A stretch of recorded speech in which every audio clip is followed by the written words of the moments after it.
Je vous laisse dire les premiers mots.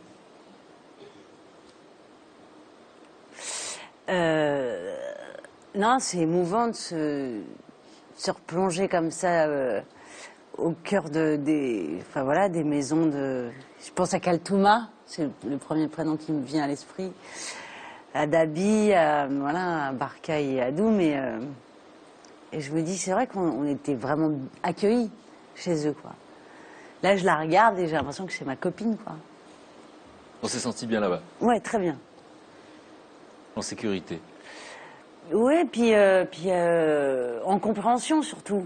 J'ai l'impression qu'on se sentait, qu'on se sentait avec des gens qu'on rencontrait vraiment. C'est-à-dire, voilà, Kaltouma. Kaltouma, j'avais l'impression que je la reconnaissais, quoi, que je l'avais rencontrée avant, peut-être, j'en sais rien. Alors que sa vie est complètement différente de la mienne, et on peut le voir pendant tout le film. Ses réactions sont pas si éloignées de ça que les miennes, quand même. Et je voyais bien qu'on se comprenait super bien. D'ailleurs, Barcaï, il le dit pendant le film. Il dit, je vois bien, il te le dit à toi, d'ailleurs, je vois bien qu'elles s'entendent bien toutes les deux, quoi. Et c'est vrai. Et moi, j'avais plaisir à la voir, plaisir à discuter avec elle. Et puis j'aurais pu franchement, je pense, lui exposer mes troubles aussi, les miens. Bon, alors, 15 jours, c'est 15 jours, mais... et puis j'étais là plutôt pour entrer dans sa vie, mais je pense que l'échange se faisait vraiment bien, quoi. L'échange était possible. C'est vrai que Rendez-vous en terre inconnue, c'est une aventure, mais ce film, c'est le vôtre, à vous deux d'ailleurs. C'est intime. On oublie les caméras, ça devient très intime. Et là, qu'est-ce que ça vous fait de savoir qu'il y a des millions de gens qui ont partagé cette aventure avec vous? J'espère qu'ils ont réussi à voir, en fait, cet univers, ces liens qui se tissent, à rencontrer des gens. Alors moi, plus, on va dire, dans l'intimité, comme vous le dites, c'est-à-dire le matin au réveil, hein, donc tout le monde a observé que je n'ai pas la même tête que une fois que je suis passée entre les mains d'une maquilleuse. Mais non, mais c'est une fierté aussi, parce que je me dis, ouais, voilà, je partage leur vie et je me suis pas posé de questions et je trouve que dans le film ça se ressent et de façon positive, j'ai l'impression. Avec Frédéric, vous êtes dans l'avion et vous dites, ce que j'aimerais, c'est revenir avec quelque chose en plus. Est-ce que c'est le cas aujourd'hui? Ah oui, alors plus que quelque chose, plein de choses en plus. Je me suis rendu compte qu'en fait il y a vraiment un monde parallèle, quoi. C'est-à-dire, c'est une des premières fois où ça souffre pas la comparaison, quoi. C'est-à-dire, j'étais plongée dans un autre univers, dans un autre monde, avec d'autres référents, quoi. Voilà. Et pourtant, ouais, d'autres codes. Et pourtant, j'avais accès aux gens qui habitaient là. Donc ça, c'est quelque chose qui est très, très nouveau pour moi, quoi. Vous vous attendiez à ça avant de partir? Vous doutiez que vous étiez si loin, finalement, et en fait si proche? Non, je m'attendais pas à ça, parce qu'en plus, moi, j'ai beaucoup voyagé, c'est un grand terme, mais j'ai quand même pas mal voyagé. Bon, voilà, je suis allée quand même dans des petits villages en Inde, par exemple. Mais il y a toujours eu quelque chose de la culture qui était assez proche, quand même. Là, franchement, j'étais un peu désorientée, et puis même par le lieu, quoi. Pour vous, Frédéric, c'est la même chose, parce que c'est pas la première fois que vous partez, certes, mais c'est encore une nouvelle aventure. Mais surtout qu'en fait, c'est une destination dont on rêvait au bureau depuis 3-4 ans. Et la Gelta d'Archa est celle qu'on voit... comme ça, enfin, c'est hallucinant, c'est un endroit unique au monde. On en rêvait, on a un très très beau livre de photos au bureau, dont on aura les références sur le site internet. Et on se disait, moi j'avais très peur de l'ennui en fait. J'avais très peur qu'on s'ennuie, qu'il n'y ait pas grand chose à faire. Les activités officiellement, c'est lâcher les dromadaires le matin. Pardon, l'ennui, c'est parce qu'en plein désert, parce qu'on ne sait pas quelle activité en fait. Je m'étais dit, bon, les activités officielles des Goran, c'est lâcher les dromadaires le matin. Et je me dis, qu'est-ce qu'on va faire le reste de la journée? Voilà, a priori, on doit ramener un film. Donc je me dis, qu'est-ce qu'on va pouvoir filmer? Et c'est pour ça que j'attendais Sylvie, en fait. Elle m'avait donné son accord il y a 2-3 ans, etc. Et je l'avais rencontrée, j'avais lu ses livres, je trouvais qu'elle était très observatrice. Et je m'étais dit, bon, ben voilà, normalement, on s'ennuiera pas avec elle. Mais ce que j'ai découvert, c'est qu'on n'était jamais seul. C'est-à-dire que quand on arrive, c'était un monde minéral. Le désert, on se dit, waouh, je pourrais pas vivre ici. Parce qu'on dit je. Oui. En fait, je ne pourrais pas vivre ici, mais eux ne vivent pas seuls, en fait. C'est ça que j'ai découvert. Ouais. C'est le truc qui m'a le plus surpris. C'est quand je me retrouve avec Adoum et j'essaie de creuser un peu. Je dis, mais tu t'es jamais senti seul? C'est quand même un sentiment humain dans la condition humaine. Oui. Mais il me laisse même pas terminer, il laisse même pas le traducteur. Il fait non. Donc un humain qui s'est jamais senti seul dans l'endroit où on a peur, nous, d'être seul, C'était assez Parce fort. que le maître mot, c'est solidarité, en fait. La solidarité, ils ont quand même quelque chose qu'on a eu du mal à traduire. La traductrice avait du mal, c'est ami-frère. Donc un ami-frère, c'est quelqu'un sur qui on peut compter en toutes circonstances et ils se vexent même si vous leur demandez pas de l'aide. Donc ça, c'est quelque chose qui m'a marqué. C'est ça qui est inouï. Ils le disent, ils seraient vexés que l'ami ne demande pas de l'aide, quoi, ne demande pas soit de l'argent, soit quelque chose pour s'en sortir.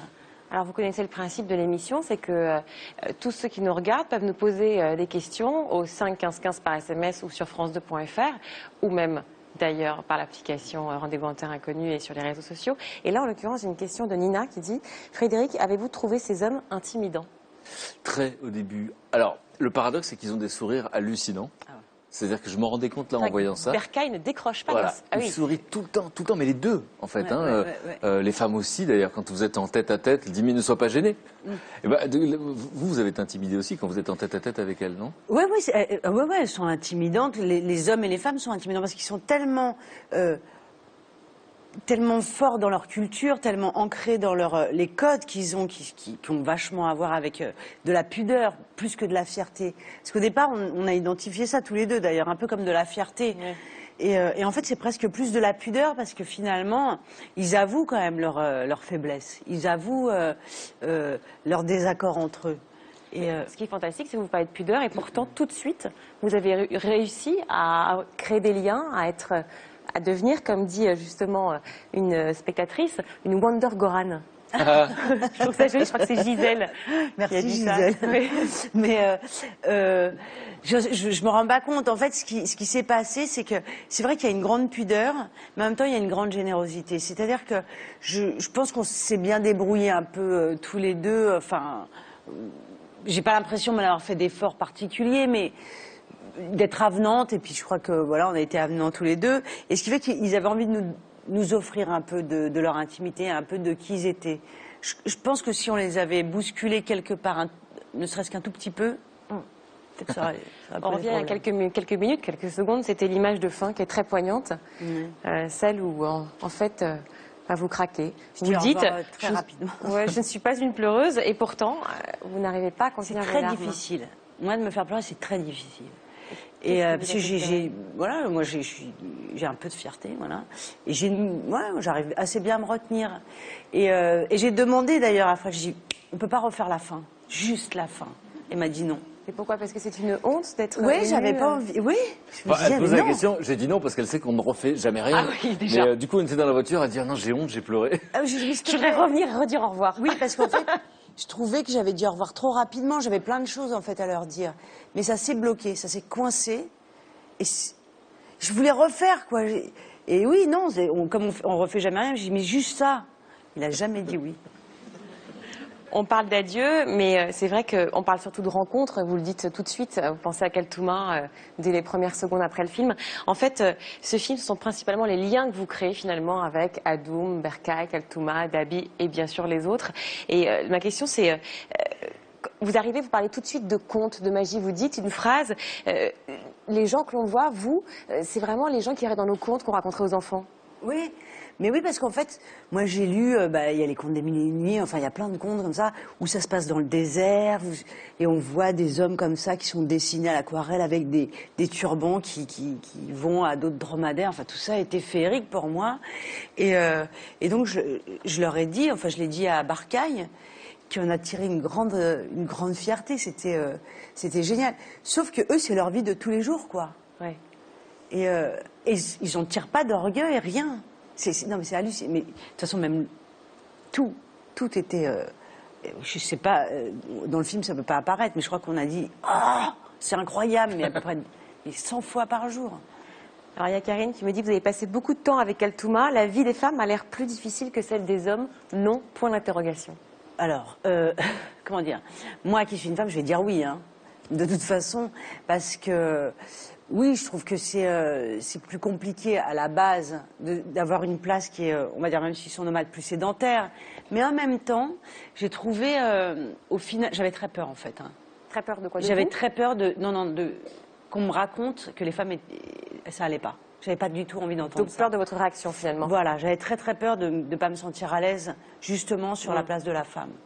Et en fait, c'est pas du tout ce que j'ai ressenti au final. C'est-à-dire qu'il n'y a pas une des deux personnes, c'est-à-dire chez l'homme ou la femme, qui a des devoirs et pas l'autre. Personne ne peut attendre de l'autre sans donner en retour.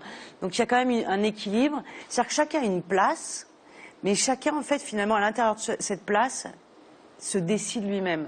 C'est assez fin comme notion. Toi, tu comprends ça très bien parce que tu l'as vu, mais c'est-à-dire que il y a, par exemple, Kaltouma, elle se sent libre, réellement. Et Dabi, d'ailleurs, qui a un caractère beaucoup plus trempé à la base. D'ailleurs, au départ, moi, j'arrivais pas à faire la cuisine. Elle m'a expliqué que... Vous êtes beaucoup fait engueuler, on va le dire. Ah ouais, sur la cuisine, là, ça rigolait pas. Hein. Elle m'a bien fait comprendre que franchement, j'étais nulle. J'ai admis immédiatement, de toute façon, elle avait raison. Ceci étant, à votre décharge, son mari l'avait prévenu avant même que vous fassiez quoi que ce soit. C'est ça, Hein, c'est ça. Quand même. Mais quand même, elle avait un mauvais élève, je dois quand même l'avouer. Mais en revanche, elle a autant de fierté à bien faire la cuisine que Adoum a de fierté à bien mener son troupeau. C'est-à-dire qu'il n'y en a pas un qui se sent lésé. Donc voilà. Kaltouma, on peut en parler parce que vous êtes quand même tissé des liens très forts. Et c'est son caractère qui vous a plu. Kaltouma, en fait, voilà, c'est la femme libre du désert. Mais c'est-à-dire sans revendication, sans rien. C'est-à-dire, elle est à sa place, comme elle vit comme elle a envie de vivre. D'ailleurs, c'est pas dans le film, mais parce qu'on a discuté des heures et des heures. Donc sinon, il fallait faire un film de à peu près 10 heures, à peu 15 près. jours, quoi. Et moi, même plus. Et en fait, à un moment, je parlais de ses enfants, et je disais, mais comment tu feras, toi, avec tes enfants, et ça. Et avec grande fierté, avec un sourire jusqu'à là, elle m'a dit, je ferai la même chose. Mais nous, d'ailleurs, on les appelait le couple glamour du désert, tellement on les trouvait beaux, de temps en temps, ils s'arrêtaient. Bon, alors, sur du sable, hein, bien sûr. Mais un tout petit peu plus loin, allez, il y avait une toute petite aspérité. Et on les voyait au loin en train de discuter tous les deux. Oh, on les trouvait hyper classe, quoi. Mais finalement, c'est ce qu'ils disent en fait. Ils ont une vraie intimité tous les deux. Vous avez ressenti une différence aussi parce que du côté homme, justement. Ben, en fait, ce que je voyais, c'est que bon, moi, je faisais des dessins sur le sable avec Barcaï, et je voyais qu'il était content de voir que Sylvie aimait sa femme. En fait, c'est ça qui était étrange. On s'entendait bien. Ouais, il était content de... Vous savez, il arrêtait pas de dire. D'ailleurs, je crois qu'il le dit dans le film. Ah, mais si je suis pas heureux maintenant, je serai heureux quand? Et il a la notion de ce que c'est le bonheur, c'est juste un instant. En fait, il parlait d'une sensation. Et donc, en fait, il était très heureux. Et on voyait qu'il était amoureux. D'ailleurs, ce qui est amusant, c'est qu'elle ment, Kaltouma, parce qu'au début, elle dit... Enfin, elle dit pas tout de suite qu'elle s'engueulait avec lui. Ce qui était réjouissant aussi de savoir qu'il pouvait s'engueuler. En fait, c'est qu'il n'y avait pas de soumission. Magali demande, y a-t-il des rapports affectueux entre Kaltouma et son mari? On les a pas vus. Ils s'adorent, mais ça se voit dans leur regard, ça se voit. En fait, c'est-à-dire qu'ils ont des lois des codes assez stricts. C'est-à-dire que, il le dit dans le film d'ailleurs, voilà, c'est de la pudeur. Ils doivent pas se saluer avec trop d'embrassades, même quasiment ils se parlent pas, quoi. Enfin, c'est comme ça. Devant tout le monde. Devant tout le monde. Mais en revanche, de temps en temps, on les voyait quand même marcher au loin, se rapprocher, éclater de rire, hop, ils se reséparaient.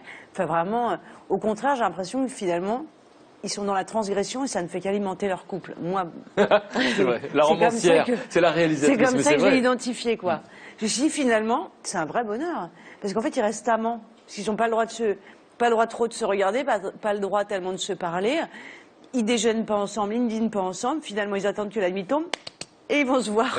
Mais comment ça s'est passé concrètement d'ailleurs? Vous, Frédéric, vous dîniez avec les hommes et puis après vous vous retrouviez tous les deux, hommes-femmes, vous étiez les seuls finalement. Puis je dois avouer que j'avais été habitué en terre inconnue, on en est presque au 14e voyage, à faire ces dîners avec souvent toute la famille ou même toute la communauté. Ouais. Et là au début, c'est pour ça que je pose la question dès le premier soir, ça fait très très bizarre d'avoir des femmes qui viennent vous dire bonsoir, qui vous amènent du thé et qui repartent.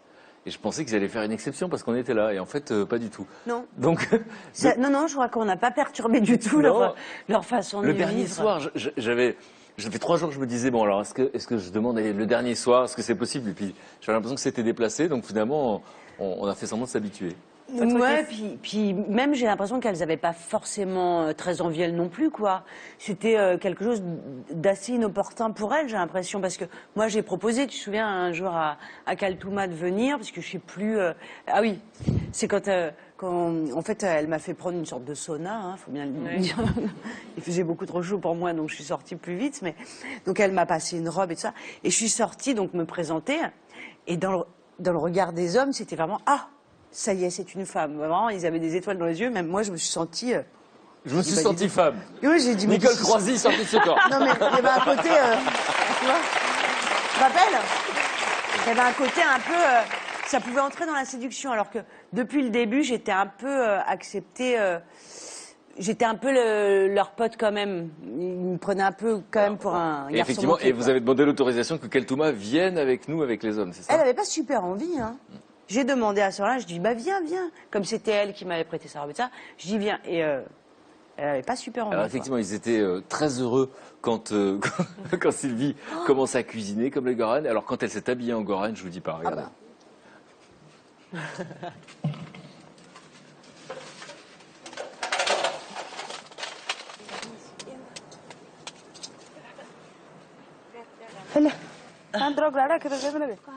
Shukran.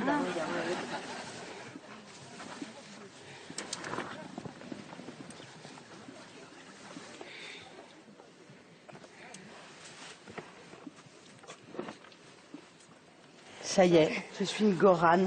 Ah oui, moi, Délacée. Merci. Qu'est-ce que c'est?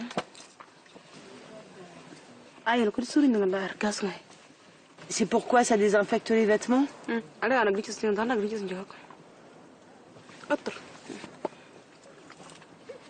Oh.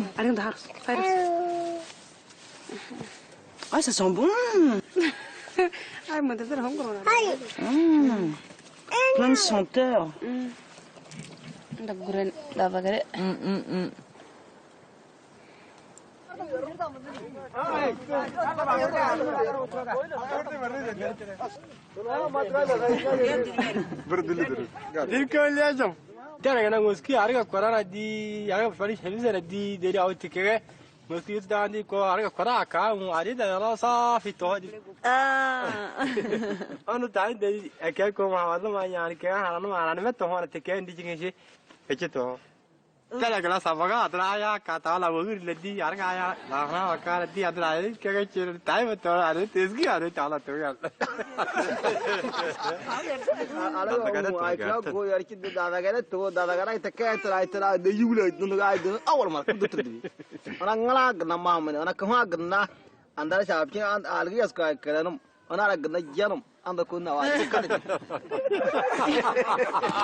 Moi, je suis très heureux d'entendre dans leur bouche, c'est la première fois qu'une femme étrangère fait ça. Parce que finalement, je crois que c'est ça qui les touche quand on vient. On se demande toujours finalement comment eux vivent notre rencontre. Ils s'expriment beaucoup, les Goran, mais c'est cette idée qu'on vient de loin et qu'on s'intéresse à eux, évidemment qu'on les méprise pas et que Sylvie s'habille comme les femmes Goran. On voit leur tête, vous disiez, ouais. ils me regardent plus pareil. Ah ouais, moi j'étais gênée. J'avais l'impression de ne pas avoir mis quelque chose en plus, mais d'en avoir enlevé. Vous aviez peur que justement vos rapports peur, changent? non, pas du tout. Non. Mais quand même, ça m'a fait un drôle d'effet. Je me suis dit, ah merde alors. Mais c'est vrai qu'ils se sont sentis tout de suite respectés. Vous leur avez apporté énormément de respect en venant. Et ce qui m'a vraiment étonnée, c'est la discussion qui était très très vite au départ sur les hommes qui vous disent si tu veux prendre Sylvie, tu peux, parce que finalement la notion de courage est principale. Donc si ton homme est peureux, tu peux prendre Sylvie. Non, c'est marrant, parce qu'on dit, est-ce que c'est ta femme? Non, elle a un mari, et spontanément, bon, ben, si son mari est pas courageux, tu peux la prendre. Il était loin, surtout. Oui, c'est ça. Non, mais en fait, c'était marrant parce que c'était une petite obsession chez eux. Non, mais ils nous l'ont dit quand même. Quand les hommes s'en vont pendant 2 jours pour aller au puits et qu'ils reviennent, j'ai posé quand même la question aux femmes. J'ai dit, mais vous n'avez pas peur de rester quand même toutes seules dans vos maisons, dans plein milieu du désert? Elles savent qu'elles sont protégées par l'homme. S'il revient et qu'il s'est passé quelque chose qui ne va pas, ça ira très très mal. Donc la terreur règne un petit peu. C'est un petit peu comme ça qu'ils se protègent, je crois. Oui, parce qu'on parle des hommes courageux, mais j'imagine que c'est les hommes avec un grand H, en fait. Les hommes et les femmes sont courageux. Elles sont très courageuses. Et Dabi, qui est pas plus épaisse que moi, peut le dire. Moi, je l'ai vu tailler du bois. J'ai essayé, franchement, ça n'a pas marché. Il y a Sandrine qui me demande si ce peuple a-t-il des valeurs que vous aimeriez transmettre à vos enfants? Oui, en fait, c'est un petit peu ce que tu dis, c'est-à-dire cette fraternité qu'il y a entre eux, c'est-à-dire de vivre en groupe. Ils peuvent se disputer, mais ça n'a pas une grande incidence. Nous, j'ai l'impression que la dispute raye réellement la personne de nos vies. Quand on se dispute, nous, ça prend des proportions qui sont folles, quoi. On peut ne plus se voir et rester dans une grande solitude. Chez eux, j'ai l'impression qu'ils peuvent ne pas être d'accord, ça n'empêche pas l'amitié. Il y a une vraie... par exemple, Adoum et Barka, ils ne sont pas d'accord sur la ville et le désert, l'école ou pas l'école, mais ça n'empêche pas qu'ils disent qu'ils sont frères amis, quoi. Ouais. Non, c'est ça, le sens de l'amitié. Bon, on sait tous que c'est important, mais là, on se rend compte que c'est quelque chose de... Voilà, c'est une fondation de leur relation. Et puis, la solidarité, c'est un mot qui est un petit peu à la mode, ou en tout cas, j'espère qu'il va revenir à la mode. Et on se rend compte que, non seulement c'est une question de survie dans le désert, mais ça explique... J'ai envie de dire, ça explique leur bonne humeur. C'est-à-dire qu'ils savent qu'ils peuvent compter sur quelqu'un. Donc, quand on sait qu'on peut compter sur quelqu'un, on est plus apaisé. Ouais, ouais. Sylvie et Frédéric, tous les deux, quel est votre plus beau souvenir pendant ce voyage? Moi, je pense que c'est le réveil à la Belle Étoile. Ah ouais. Parce qu'en fait, Sylvie n'avait jamais dormi à la Belle Étoile de sa vie. Moi, j'avais la chance. Alors, en France aussi, donc, mais un peu partout. Et c'est un moment, je crois que quand je ferme les yeux et je pense au plus beau moment de ma vie, c'est le réveil à la Belle Étoile. Voilà, il faut se coucher tôt parce qu'en général on ne dort pas beaucoup, on se lève en même temps que le jour. Et ce moment-là était juste exceptionnel. Ouais, Pourquoi? c'est vrai que Parce c'était exceptionnel. vous l'avez jamais fait? Une sensation de liberté pour moi. Enfin, j'ai une sensation de liberté. J'ai l'impression qu'on est, voilà, qu'on est sur cette terre et qu'on se sent bien. Je sais pas, le jour se lève, on est au rythme de la nature. J'en sais rien. C'est très fort. Moi, je crois que c'est quand on est arrivé au Guelta et que ça, à un moment, ça s'est resserré. On était sur sur nos dromadaires et on entendait comme ça les plaintes un petit peu de tous ces dromadaires qui étaient là. C'était magique. Je te l'ai dit d'ailleurs à ce moment-ci.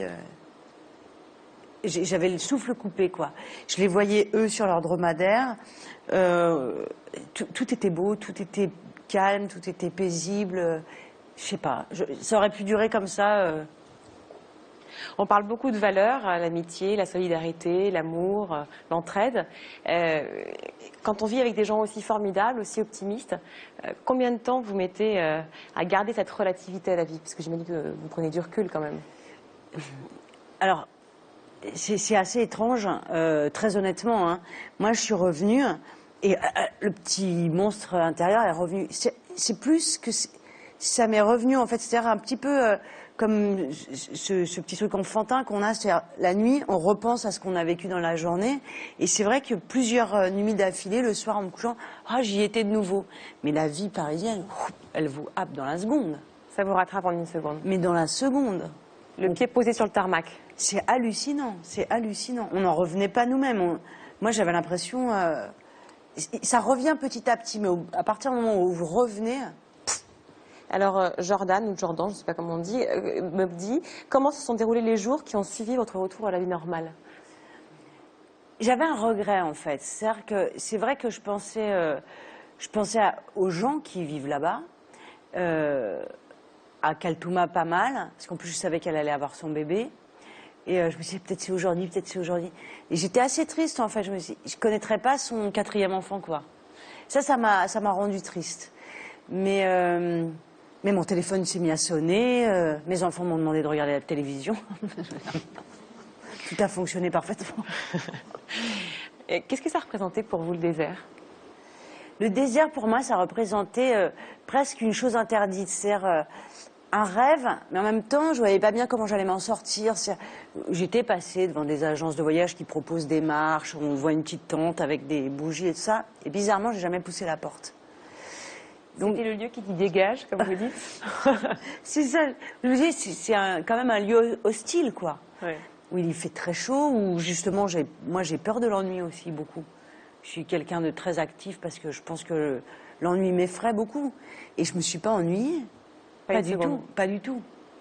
Pas du tout, même j'ai l'impression qu'on me laissait pas assez dormir. C'est vrai qu'on se réveillait tôt, effectivement. Et pourquoi, Frédéric, vous avez choisi Sylvie pour ce voyage? En fait, je l'avais vue dans ses films et je la trouvais hypersensible et je la connaissais pas. J'avais fait une émission de télévision, c'était Panique dans l'oreillette, où elle m'avait fait beaucoup rire. Et puis, il se trouve qu'avant, j'avais lu ses livres et j'avais eu des fous rires dans des gares. Je me souviens de la gare à Lyon, la gare de la Pardieu, où j'avais un fou rire et les gens se demandaient pourquoi j'étais en train de lire. Donc, c'est une super pub pour ses bouquins. Et elle parlait de ses peurs. Donc, déjà, je trouvais ça hallucinant parce que, comme elle dit, elle est extrêmement courageuse puisqu'elle a des peurs. Après tout, quand on n'a pas de peur, on n'est pas courageux. Bien sûr. Et puis, il y avait ce sens de l'observation qui était assez hallucinant. Et je m'étais dit, parce que finalement, ce qui est assez incroyable, là-bas, au fond, on s'en est pas rendu compte, mais il se passe pas grand-chose. C'est juste que les sourires paraissent plus grands, tout simplement. Ouais. On est beaucoup plus à l'affût, on est beaucoup plus, comme dirait Jean-Claude Van Damme, on est beaucoup plus aware. On est plus attentif à ce qui se passe, en fait, quand on a l'impression qu'il se passe rien. Et donc, je savais que Sylvie avait ça, elle avait cette qualité humaine qui fait qu'elle est. Et puis, j'ai envie de dire, c'est un cerveau reptilien sur pattes. Elle est très réactive. C'est-à-dire que notre complicité, vous en parlez tout à l'heure, elle pourrait ne pas exister puisqu'elle pouvait me réveiller à 3 heures du matin parce qu'il y avait une souris dans notre cabane. Alors j'arrêtais pas de dire, mais c'est un mulot des champs, etc. Non, mais vous avez peur ou peur, vraiment? Ah non, moi je suis une trouillarde. Non, vraiment, je suis une trouillarde. Je fais les choses parce que, faut bien que je vive, hein, quand même. Mais non, si je pouvais me passer de l'avion, par exemple, je le ferais, mais j'ai envie de voyager, donc je prends l'avion. Mais à chaque fois que je prends l'avion, j'ai la même tronche, quoi. Elle a un tic d'ailleurs quand elle a peur, j'ai remarqué, parce que j'ai remarqué dans l'avion, et je l'ai remarqué ensuite sur le dromadaire, parce que d'ailleurs j'attends le gros plan, parce que quand elle a peur, elle fait... Comme si elle voulait un peu contrôler la situation quand même. Alors, il y a un spectateur qui demande: Sylvie a-t-elle croisé des animaux dangereux, scorpions, vipères, araignées, mouches et moustiques voraces? Moustiques voraces, attention, hein. Vorace. Je précise. Alors, moustique vorace, non. Mais en revanche, souris kamikaze. C'est-à-dire qu'Amika, Mais je pense qu'on peut raconter l'histoire de la souris, qui n'est pas dans le film, parce qu'il n'y avait pas de caméra avec nous pendant qu'on dormait. Ouais. Mais enfin, on peut Non, raconter l'histoire de la c'était au souris. beau milieu de la nuit. Oui. Mais en revanche, donc normalement, Je voulais te raconter l'histoire de la souris, parce que... tu te couches en même temps que moi normalement. Et ce soir-là, je ne sais pas ce qu'il est allé faire. Je le dis comme ça, mais bon. Je suis toute seule donc dans notre petite maison. Et subite, j'allais m'endormir, hein, j'étais crevée. J'allais m'endormir et je vois passer une souris. Je dis, et juste avant, je me souviens dans le désert, je t'avais demandé, il y a plein de petits trous partout, c'est quoi? Oh, bon, on ne sait pas. Parce que le but du jeu, c'est qu'on sache rien. Ah, je dis, c'est bizarre, peut-être, je sais pas, c'est le sable qui s'aère. Et je me dis, oh putain. Le sable qui s'aère. Je me dis, oh putain, les trous là, mais ce serait pas des trous de souris. Et je vois passer cette souris bien blanche. Je lui raconte quand il rentre, je dis, ah, il y avait une souris, ça. Non, moi, ce que j'aime, c'est qu'elle avait l'air extrêmement décontractée. Je dis, mais vous dormez pas? Mais elle en parle pas tout de suite pour pas avoir l'air effrayée, comme ça dit. Et puis d'air très décontractée, elle dit, une petite souris qui m'a rendu visite. Et je sens que c'est le sujet du soir. Et je dis, donc du coup, j'ai un petit peu peur. Je veux pas non plus l'affoler. Et donc, je sais pas pourquoi, on commence à discuter, on s'allonge comme ça. Et puis, on avait une petite lampe à huile. Et subitement, il y a une souris. Alors, il faut dire que j'avais mangé un petit bout de pain, il restait plein de miettes, tout ça, qui arrive, qui passe devant lui. Mais elle nous voit, hein. Il essaye de la chasser. Elle fait le tour comme ça. Devant nous, elle rentre. Et donc, je lui dis, mais elle a même pas peur, cette souris. Puis bon, hop, il arrive à la dégager. Je dis, mais dis donc, cette souris, elle était pas un petit peu rousse? Il me dit, non, c'est la lumière. Il y en a une autre qui arrive. Elle était tachetée. Tu te souviens de ça? J'ai dit, c'est bourré de J'essaie de lui souris. faire croire que c'est toujours la même. Ça n'a pas fonctionné. 3 souris dans la même soirée. Bon, alors la souris, Je d'accord. lui dis, quand je dors, en fait, elles font comme ça, les souris. Elles aiment pas se Oui, c'est ça. La souris, d'accord. Et les dromadaires, maintenant, quand même, Oui. parce que c'est une expérience inédite. Est-ce que c'est confortable, le dromadaire, demande Jean-François? Alors, tout à fait honnêtement, non. On peut le dire. Mais en fait, on s'habitue. C'est-à-dire que ça a une drôle de démarche. Au départ, c'est très, très flippant de monter, en fait. C'est très haut. Voilà, mais surtout, ça a une façon de se lever qui est quand même étrange. Plusieurs étapes, en fait. C'est en 3 parties, quoi. C'est fou, fou, fou. Donc la première fois, ça surprend parce que on a l'habitude bêtement d'avoir, je sais pas, un cheval, par exemple. Hop, il est déjà debout, on se met dessus. Là, c'est pas tout à fait le truc. Et après, en revanche, ça marche assez doucement. Ça va. Non, puis il y avait une sensation, comme les espaces sont grands, on trouve ça normal d'être sur un truc aussi haut. C'est ça. Ouais. Et on avait l'impression d'être dans Star Wars. Je sais pas pourquoi on avait une Parce que c'est image. préhistorique, un peu. Il y a un Star Wars, un épisode, je crois, où ils sont dans la neige avec des dromadaires. Enfin, il y avait un truc. Quand même, ils ont un C'est vrai faciès qu'on a très évoqué impressionnant. ça. Ouais. Donc on a. C'est pas moi qui pose la question, je vous promets. Fred, quel est le pire défaut de Sylvie en voyage, demande Lucas. C'est pas moi. Défaut. Mais fais attention à ce que tu vas dire. Ça me vient.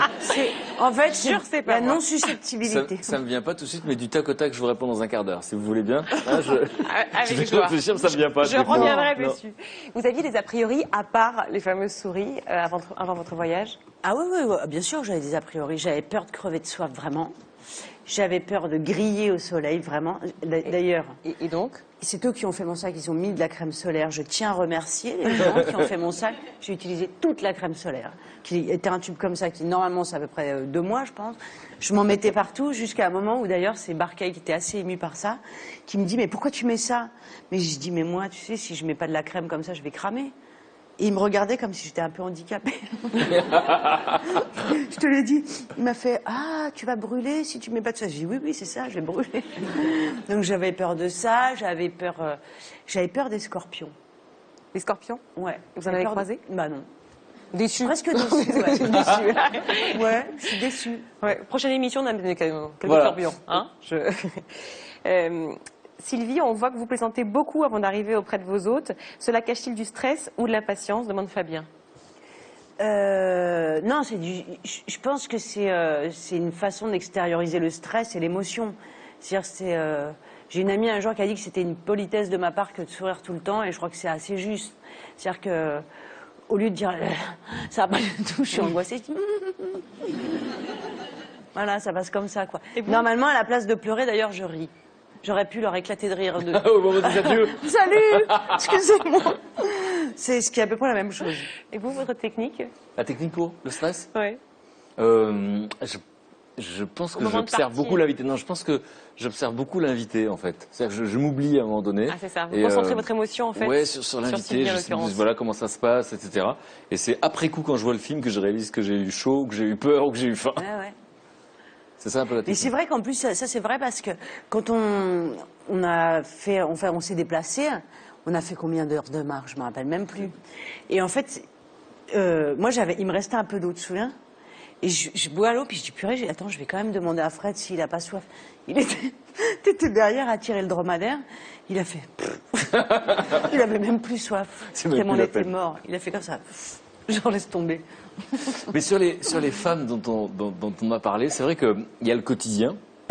Et il y a eu un jour où je me souviens, il y avait beaucoup de légèreté, beaucoup de rire, beaucoup de complicité. C'est le jour où il y a eu la course de chameaux. Ouais, ouais, ouais. Et donc les hommes et les femmes étaient séparés, etc. Mais moi, j'étais pas très loin et on a quelques images. Regardez.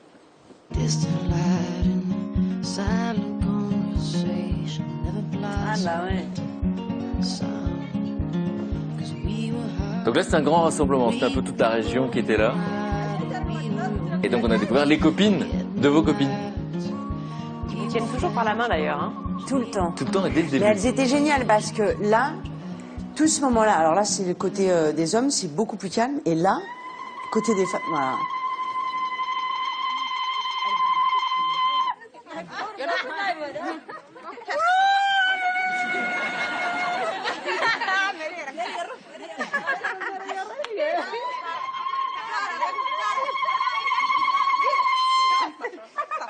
Vous vous amusez souvent comme ça entre copines?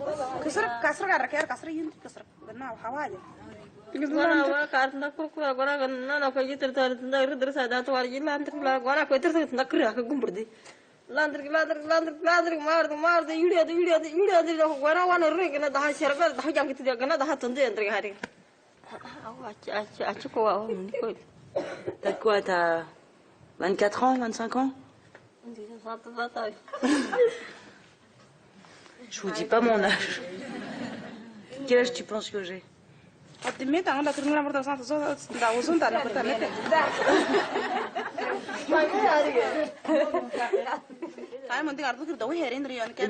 mesdames, voilà une dame de 40 ans. Ben oui, parce que c'est dans mon cerveau. Il y a quelque chose qui s'est pas terminé.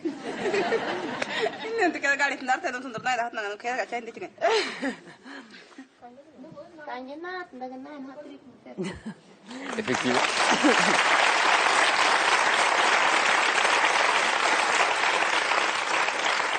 Ça, c'est quand même l'illustration que les femmes ne souffrent pas de l'absence obligatoire en fait des hommes. Ça, là, elles sont séparées, mais elles se marrent vachement. Alors que de l'autre côté, bon, nous, on avait un peu accès aux deux côtés puisqu'on était les invités. C'était beaucoup plus tenu. Et d'ailleurs, si vous voulez gagner les hommes c'était pour que les femmes mettent le foulard autour de leur dromadaire.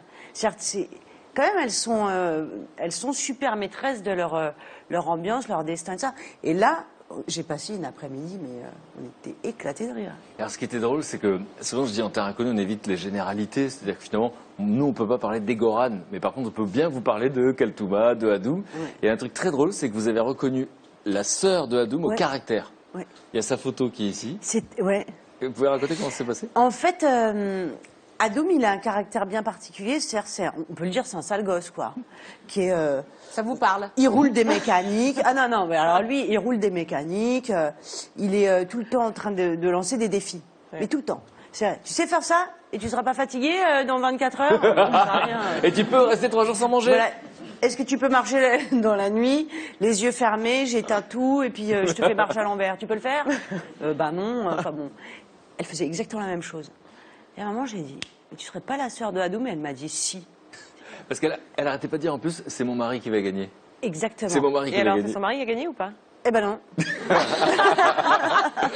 Mais c'est toujours comme ça. Là-dessus, il n'y a pas de mystère. Si vous êtes tellement persuadé, ça va pas marcher. C'est toujours comme ça. Et j'ai dit, mais t'es sûr qu'il va gagner? Ouais. Et quand il a perdu, j'ai dit, il n'a pas gagné quand même.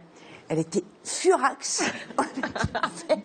Mais alors, on rappelle que le gagnant donc, a le privilège d'avoir un foulard autour du cou de son dromadaire. Oui. Et on peut dire que Sylvie a fait une petite transgression.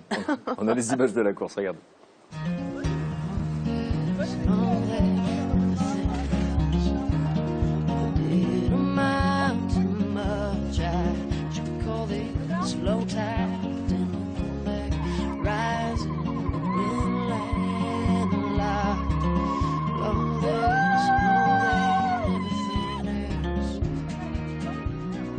Hadoum, il y a un truc qui m'échappe là.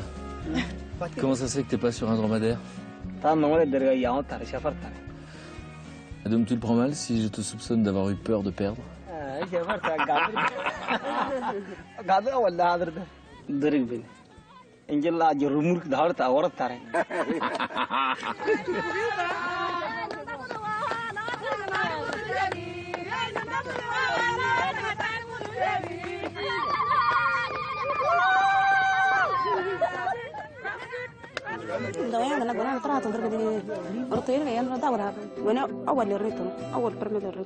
Ah, ok.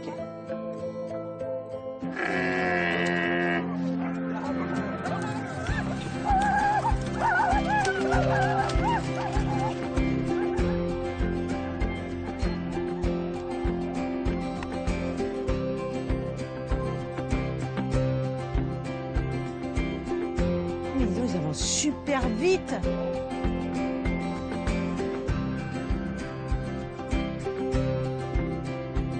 Barcaï qui est en tête. Où ça? Vas-y, Barcaï! Vas-y, Barcaï!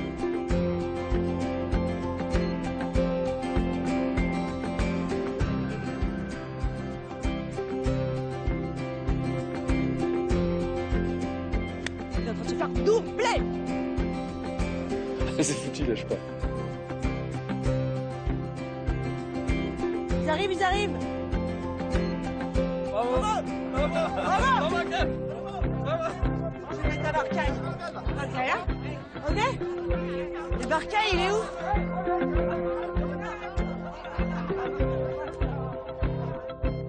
Hey, Barcaï! Bravo!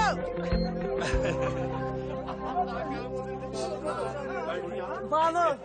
Je l'ai repris au premier pour le mettre au tien. Merci.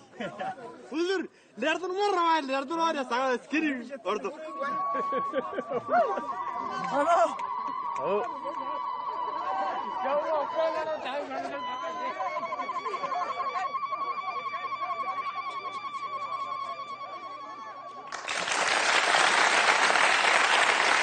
Elle a quand même osé aller prendre le foulard chez le gagnant pour le donner à Barcaï. En fait, tout le monde lui pardonnait tout là-bas. Oui, c'est ça. En fait. Il avait tellement envie de gagner, il était tellement en tête pendant longtemps. Et en plus, le regard de Kaltouma qui a peur, qui a envie qu'il gagne. C'était pour votre copine, en fait. Ouais. Ah ouais. Et pour lui aussi, est-ce qu'il avait envie? Il y a Camille qui me demande comment, avec des cultures si différentes, avez-vous réussi à avoir une telle complicité? Est-ce que c'est grâce à l'humour? Je pense que ça y fait beaucoup l'humour, mais c'est aussi, je pense que c'est la racine de l'humanité quelque part. C'est-à-dire que les problèmes me touchent, les nôtres les touchent. C'est-à-dire que pour un peu que vous écoutiez et que l'autre vous écoute un peu, bah, finalement ça se fait la connexion. Alors ce film, c'est bien sûr des rencontres, on en a beaucoup parlé de tous nos hôtes que vous aimez tant, mais c'est aussi des paysages magnifiques, on l'a vu, des paysages à couper le souffle. Et moi je vous propose, pour en parler avec vous, Frédéric et Sylvie, d'accueillir le réalisateur, Christian Gaume. Christian Gaume.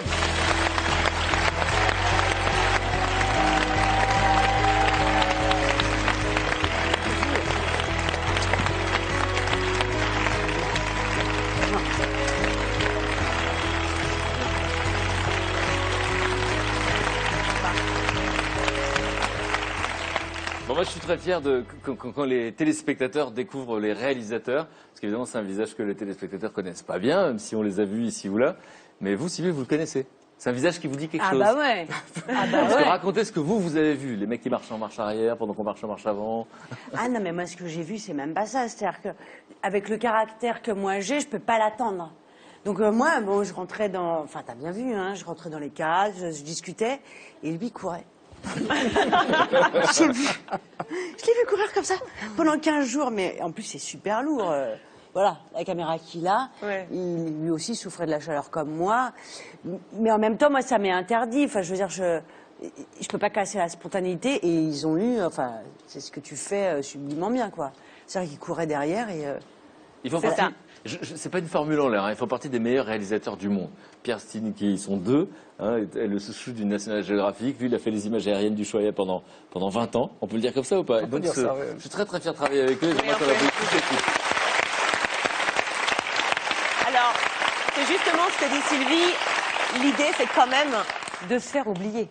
Comment vous arrivez à faire ça? Nous, on a la chance d'arriver un peu avant Sylvie et Frédéric. Donc, on est là une dizaine de jours avant avec Franck Desplanques, Hugo Metz, mon assistant. Et on commence à parler avec les gens, on prend du thé avec eux, on leur présente le matériel, la caméra, etc. Et on commence à filmer doucement, etc. Les enfants, évidemment, dès le premier jour, viennent regarder dans le viseur. Le deuxième jour, c'est les grands qui viennent regarder dans le viseur de la caméra. Et finalement, on se rend compte qu'au bout de 2-3 jours, c'est fini. On n'est plus là. Enfin, on est des gens qui sont avec eux, si on devient des amis. Mais la caméra, ils oublient tout. La caméra, le pied, la technique, les micros, c'est quelque chose qui est complètement oublié. Et il faut expliquer qu'avant l'arrivée de Christian, il y a notre rédacteur en chef, Franck Desplanques, qui lui a déjà, d'abord, a fait les repérages et a déjà passé plus d'un mois avec les gens qu'on va filmer. Donc c'est vrai qu'ils sont très habitués à la présence de Franck et ensuite à la présence de Christian. Mais au tout début, avec vous Frédéric, avec toute l'équipe, pourquoi et comment ils acceptent justement cette aventure? Comment ils acceptent de filmer? Je crois que c'est souvent des populations, et particulièrement les Goranes, qui sont méprisées par leur propre gouvernement, à qui on ne demande jamais rien, à qui on ne donne jamais la parole, et de se retrouver face à des gens, des Occidentaux, qui arrivent avec des caméras, qui s'intéressent à eux, qui les font parler, qui les écoutent, qui partagent quelque chose de très fort avec eux. C'est très impressionnant. Le chef du village, qu'on ne voit pas dans le film, nous l'a dit plusieurs fois. Il dit, moi, je suis l'homme le plus heureux du monde. Je sais qu'à la fin de ma vie, enfin, il y a des Occidentaux qui sont venus, qui m'ont parlé, qui sont intéressés à moi. Parce qu'il faut Et savoir ça, c'est qu'en quelque fait, chose qui les touche au plus profond, vraiment. il représente, c'est 700 000 personnes, les Goranes, aujourd'hui, au Tchad. Oui. C'est 6% de la population du pays. Il y a 164 ethnies. C'est pas donc une ethnie majoritaire. Et puis en plus, ils avaient des rapports compliqués, j'allais dire, avec les colonisateurs, qui étaient des Français, puisqu'en fait, il y avait beaucoup de militaires qui voulaient que les choses soient bien rangées, et eux, c'était des nomades. Donc ça se passait pas très bien. Donc au fond, à la fois ils sont une minorité dans leur pays, à la fois ils n'ont pas eu de rapport formidable avec les Occidentaux. Donc c'est vrai que c'est un moment fort aussi pour eux, en fait, quand on vient. Alors on parlait justement de cette intimité et le moment du sauna. Comment vous avez fait pour filmer l'intimité des femmes? J'imagine que ça ne doit pas être simple et qu'un cadreur ne peut pas rentrer comme ça. Ouais. Évidemment, les hommes n'avaient pas le droit d'accéder aux tentes des femmes, surtout pendant la fumigation. Et en fait, on avait une cadreuse, Benjamin Jelin, qui est venue avec nous et qui a assuré toutes les séquences où Sylvie était seule avec les femmes. Mais j'ai tellement oublié que du coup, j'avais même oublié. Je me suis Vous avez dit, oublié la caméra et la fille qui était derrière la caméra. Comment ils ont fait? Ah bah oui, c'était... C'est Benjamin qui a assuré toutes Mais ces oui, c'est séquences où tu étais toute seule. Et qui a assuré sous 50 degrés, donc avec la fumée du Aussi, sauna. Elle était dans le sauna Goran. avec toi, Ouais, bien ouais. sûr. Est-ce que vous montrez tout, Christian? Non, si on montrait tout, on ferait un film de 6 heures, 8 heures, 10 heures, bien sûr. Donc il y a des choses qu'on Donc on a évité de montrer dans le film aussi. Genre vous censuré, avez c'est ça caché. Genre on a caché, genre des blagues qui fonctionnent pas du tout. Ah, mais Genre on des a envie de bides. voir quand même. Genre des bides, vous voulez dire. Genre un bide Ah, ouais. total, quoi. Ça donne envie quand même, hein. Ouais, genre Hein Sylvie qui raconte une histoire super drôle. Sylvie qui prend un bide? Ouais, par exemple. Allez, on regarde. On regarde. Soirée blague. Qu'est-ce que vous faites le soir en général? Asia What time at the What is just on Chaya Chiti Bodro? Asia Yitri Time.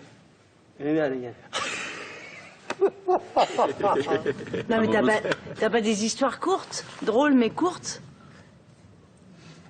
Hala check the whole be mad. Governor Harkini Trakan was out. This is young. Okay, bro, Gali. Okay, was out there, didn't Duri the Gali, I could do that. Chuk. Queen line on. Do you quit lying under the hard lar there? Pum! Well, I also the Hina. Good enough.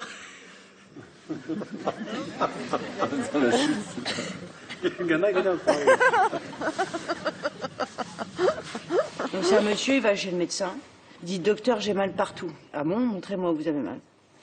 Quand j'appuie là, j'ai mal. Il lui dit quand vous appuyez là, vous avez mal? Oui. Et quand vous appuyez là, vous avez mal? Oui.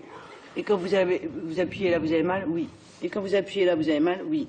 Il dit et quand vous appuyez là, vous avez mal? Il dit oui.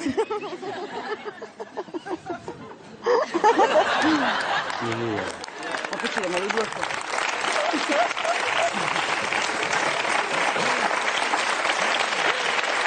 Excusez-moi, Frédéric, mais Moi, toutes mes blagues ont fonctionné. voilà, hein. c'est ça, vous faites le malin, mais est-ce que toutes vos blagues Moi, ont fonctionné? j'ai l'impression que tu as la mémoire un peu sélective. J'ai l'impression que question de bide, il en a pris un bon aussi. Regardez. Vous connaissez l'histoire de l'homme qui n'a pas de pouce? Elle est super. Elle est comme ça. Elle est comme ça. Ça veut dire elle est super. Mais lui, il peut pas, alors il fait elle est comme ça.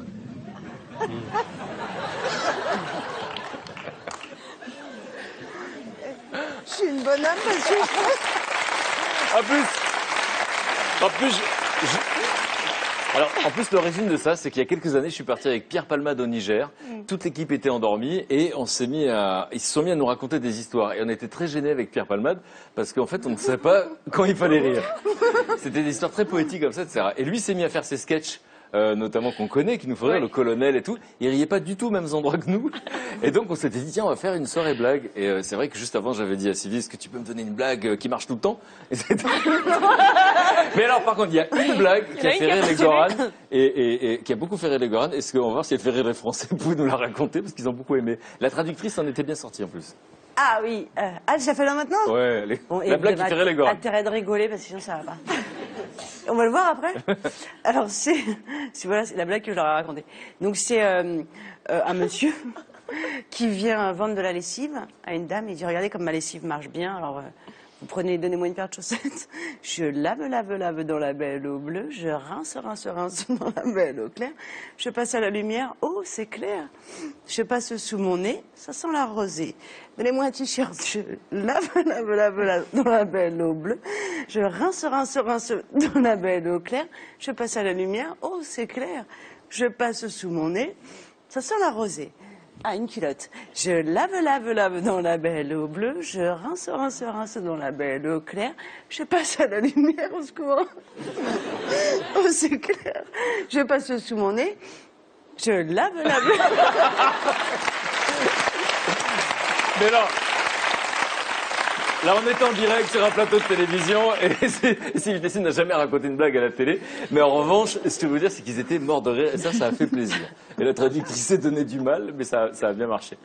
Bon, il y avait les soirées blagues, mais il y avait quand même votre travail, parce que c'était quand même énorme. C'est moi, je suis encore sur la blague. Elle est encore sur, Merci, elle est merci. encore sur la blague. Merci. Mais toi, tu m'as dit, parce que... Non mais, alors sur la question, il y avait Bilal qui dit... Qu'est-ce que c'est? Comment font-ils pour se repérer en plein désert? Ah, pardon. Ah, ça, c'est... Tu te rappelles, moi, j'avais cette angoisse-là la nuit. C'est-à-dire, la nuit, j'avais super peur. De temps en temps, il faut sortir, hein, quand même. Et j'avais super peur de marcher, pas dans le bon sens. Je me suis dit, de toute façon, il n'y a pas d'aspérité, il n'y a rien qui va m'arrêter. Je peux marcher des kilomètres. Donc, j'avais demandé la lampe à huile. je la mettais bien devant ma case et je m'en allais de à peine de 3 mètres, quoi. Et donc non, c'est surtout les étoiles. Parce qu'à un moment donné, il y a quand même un truc très particulier. Quand ils nous ont dit, bah voilà, c'est très simple, tu regardes les étoiles. Tu vois le bonhomme. Alors moi, j'aimerais qu'on revoie les étoiles, qu'on revoie cette scène, parce que c'est assez incroyable. C'est la constellation d'Orion. Est-ce que vous arrivez encore à lire les étoiles et la fameuse constellation? Alors, il disait le bonhomme, en fait. Hein, et donc, du coup, on est un petit peu aidé maintenant. Peut-être un sablier plutôt, non? Mais la constellation d'Orion, en fait, elle existe dans toutes les civilisations. Dans la Grèce antique également. Il voyait un chevalier, je crois, ou un guerrier. Et donc, c'est assez hallucinant parce que sans ça, on ne pouvait pas le voir. Hein. Ouais. Et donc, ce qui était assez fascinant, c'était l'assurance avec laquelle ils étaient dans le désert, comme ça, en se disant oh, mais on regarde les étoiles. Et puis, il a les bras ouverts, regardez. Et je me suis pris un autre bide aussi, c'est quand, à un moment donné, quand vous êtes dans le désert et qu'il n'y a pas du tout de lumière parasite et que vous voyez cette voûte céleste, à un moment donné, ça m'a rappelé les questions existentielles, c'est que je me posais quand j'étais gosse. Et je dis à Adoum, mais tu te demandais toi aussi, quand tu étais petit, que tu gardais les animaux, ce qu'il y a derrière ça? Et il m'a regardé, il me fait, tu te demandes ça, toi? Donc du coup, on n'a pas creusé. On n'a pas creusé, on est dans l'instant présent là-bas. On en a eu quelques-uns comme ça. Je me rappelle pour le dernier rendez-vous inconnu avec Zabor Bretman, vous parliez de parapluie pour vous protéger du soleil. Est-ce que ça a été le cas à nouveau? Non, c'était pas le cas parce que là, en plus de l'intense chaleur, il y avait beaucoup de vent. On a tous les jours du vent. Donc le parapluie, il se renvoyé direct. Donc on avait un autre problème, c'était la poussière, évidemment. Donc on a passé nos caméras au pinceau le soir pour essayer de les rendre à peu près noires, parce qu'elles étaient couvertes de poussière. Donc on avait quelque chose pour les protéger de la chaleur et la même chose pour les protéger de la poussière. Alors, est-ce qu'on a des nouvelles de Kaltouma et de son bébé? Oui, moi j'ai une très bonne nouvelle. Alors? C'est que Kaltouma a accouché, le bébé a 6 mois, et il s'appelle Adoum, du nom d'une meilleure amie du père de Barkay. Ça ne me surprend pas. Ah, génial. Ben voilà, surtout qu'en ce moment, ils sont revenus. Ils sont revenus dans le campement dans lequel on les a filmés. Ils s'étaient déplacés à la fin du film, ouais. et ils sont revenus dans le même campement, et ça se passe super bien. Voilà, et d'après les dernières nouvelles, tout va bien. Ouais. Et même le papa de Barkay était malade. Et ça va mieux. Voilà, ça va beaucoup mieux. Il a été soigné à la ville, à Fada. Et il est revenu au campement et ça va très bien maintenant. Voilà, donc on a de très très bonnes nouvelles de nos camarades du bout du monde. Maintenant, vous les connaissez, on vous a parlé des Goran en début de soirée. Maintenant, vous savez qui ils sont. J'ai envie qu'on les applaudisse, peut-être qu'ils nous entendent.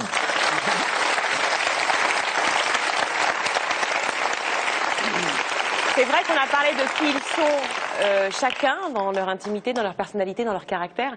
Mais est-ce que vous pouvez nous en dire plus, Frédéric, sur l'histoire avec un grand H des Goran? En fait, il n'y a pas grand-chose, en vérité, puisqu'ils sont nomades. Donc c'est une, comment on appelle ça, une transmission orale. Donc en réalité, il y a très très peu de choses. C'est depuis le 19e siècle, apparemment. On a étudié, enfin pas moi, mais les ethnologues ont étudié les Toubous en général, qui représentent beaucoup d'ethnies, et les Goran en particulier, finalement, très peu se sont intéressés à eux. Alors il y a peu d'explications. On pense qu'effectivement, le fait qu'il y ait eu cette colonisation, etc., qu'ils étaient très très libres, il y a eu dans l'histoire, c'est pour ça que c'est assez touchant d'imaginer que voilà, on les connaissait pas, je connaissais pas leur nom, je connaissais pas leur existence, et maintenant ils existent. Et c'est vrai qu'en plus eux-mêmes sont très peu attirés par le passé. Ils sont très dans le présent et dans l'avenir. D'ailleurs, c'est très marquant parce que quand on se dit au revoir et qu'on lui dit ça fait 15 jours qu'on est là, à un moment donné, il dit mais non mais il dit je croyais que ça faisait 2 jours. Oui. Et j'ai cru que c'était une blague. Mais c'est vrai que les jours se ressemblent tellement que finalement, si on les compte pas, les jours, c'est comment on appelle ça, la notion du temps est totalement différente. Complètement différente. Quand vous partez, vous dites qu'il y a des gens que tu rencontres avec qui ça se passe bien et il n'y a aucune raison pour ne pas les revoir. Et là, c'est la fatalité. Je sais que je ne les verrai pas. Vous n'acceptez pas la fatalité. Non, c'est difficile. C'est un peu dans notre culture, puis bon, moi, en plus, ça fait partie de mon caractère, mais j'ai l'impression qu'avec de la volonté, on peut changer les choses, quoi. J'ai l'impression que, non, il y a une solution. Là, non, il n'y en a pas, il faut admettre, que, je sais pas où elle est, même si elle est retournée au campement, par exemple, aujourd'hui, je vois pas bien à qui je peux m'adresser pour me retrouver dans sa maison, quoi. Florence me demande, est-ce qu'on regarde l'heure dans le désert? Est-ce qu'on voit le temps passer? Ah non. Non, et puis en plus, les journées se déroulent de façon un peu étonnante, quoi. Elles sont pas rythmées par l'heure, c'est-à-dire les minutes qui se suivent. Elles sont rythmées par, je sais même pas comment dire, par la marche qu'on n'a pas finie, par le déjeuner qui se termine, par des faits, en fait, plus que l'organisation du temps découpé en morceaux, quoi. Et puis le temps, c'est particulier parce qu'il y a le matin où la lumière est formidable et il fait doux, la journée où c'est très très dur, donc les hommes sont sous l'arbre, il y en a un à boire le thé, les femmes sont à l'intérieur, etc., préparent des choses. Et puis après, le soir, il y a une douceur, c'est vrai qu'il y a une vraie douceur. Moi, l'image que je retiens, c'est ça, c'est que c'est, on va dire, des gens qui sont guerriers quand même, hein, ils ont fait des razzias, etc. Ils nous ont parlé beaucoup d'amitié, ils nous ont parlé d'amour, il y avait une vraie douceur et c'est quelque chose que j'attendais pas dans le désert. Ouais. Est-ce que c'est difficile de refermer la porte de ce monde parallèle pour vous deux? C'est sûr que c'est difficile. Évidemment que c'est difficile. Mais il faut en tirer un peu tout ce qu'il y a de positif, c'est-à-dire de les avoir rencontrés, eux, d'avoir rencontré cette fraternité. Comme tu viens de dire, ce temps avec cette douceur et la lumière et tout ce qu'on a découvert là-bas, les paysages, tout ça, ça fait partie. Il faut faire confiance dans le fait que ça fait partie de soi, quoi. Et pour vous, Frédéric? C'est une sorte de fatalité. C'est toujours bouleversant quand on se dit au revoir parce qu'on les laisse derrière nous. Donc, alors c'est idiot parce qu'ils se sont débrouillés sans nous avant qu'on arrive. Hein. Il y a un côté comme ça, ils n'ont pas besoin, ça c'est sûr. Ils n'ont pas besoin de nous, mais ils sont derrière nous. Et puis quand je revois le film, je vois le nombre de questions très directes qu'on leur pose, auxquelles ils répondent avec un grand sourire. C'est-à-dire que c'est des confidences, donc de la confiance en permanence. Et ça, c'est quelque chose qui me bouleverse à chaque fois. Voilà, que des humains. J'ai l'habitude de dire, mais j'ai jamais dit à la télévision. Mais quand on dit oui, le monde va mal, etc. C'est vrai qu'il y a 2/3 de la population qui souffre de tas de choses. Et en même temps, le monde n'est pas ce qu'on voit sur CNN. C'est-à-dire qu'il y a aussi autre chose.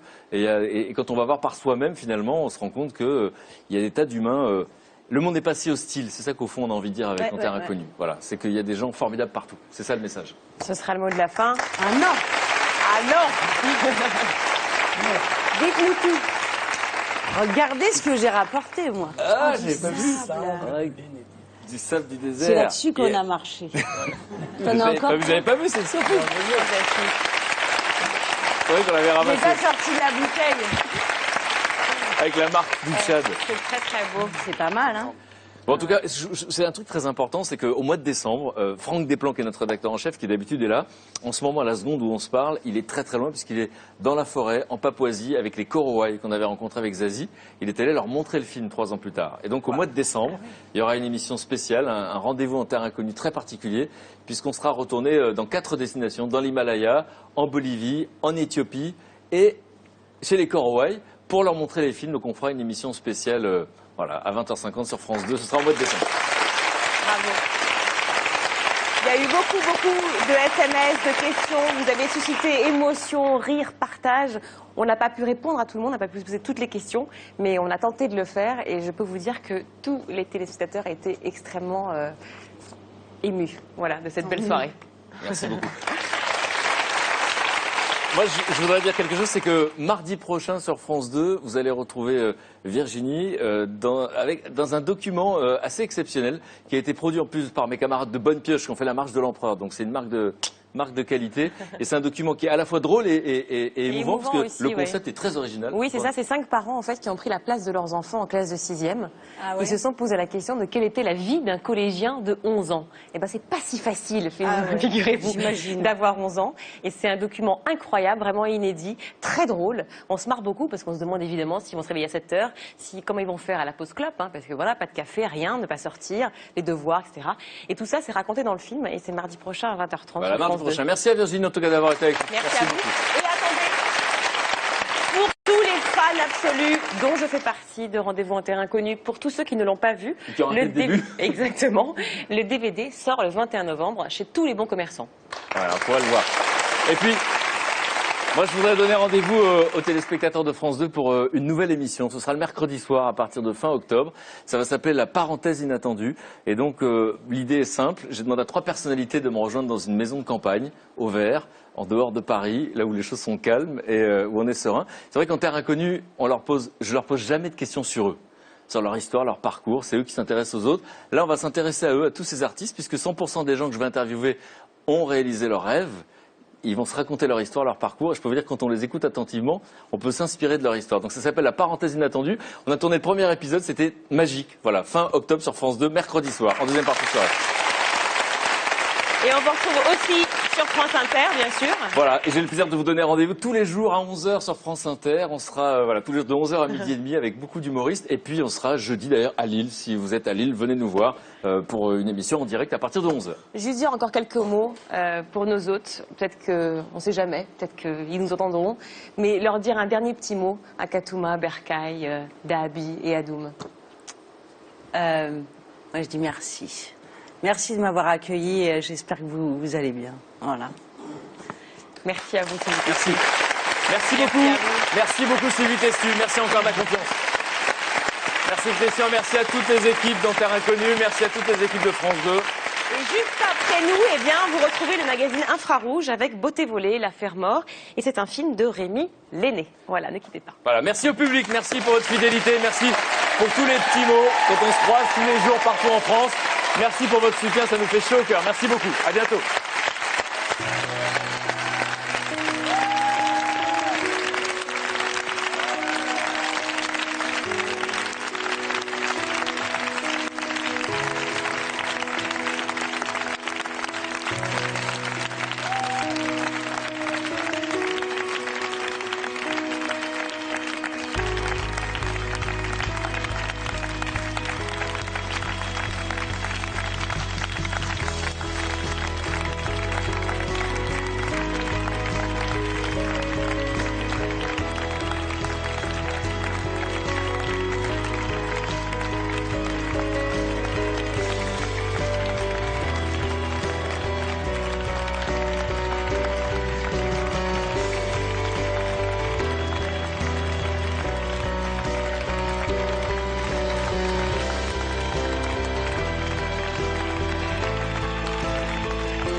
Dès maintenant, pour partager vos envies d'évasion, rendez-vous sur France2.fr.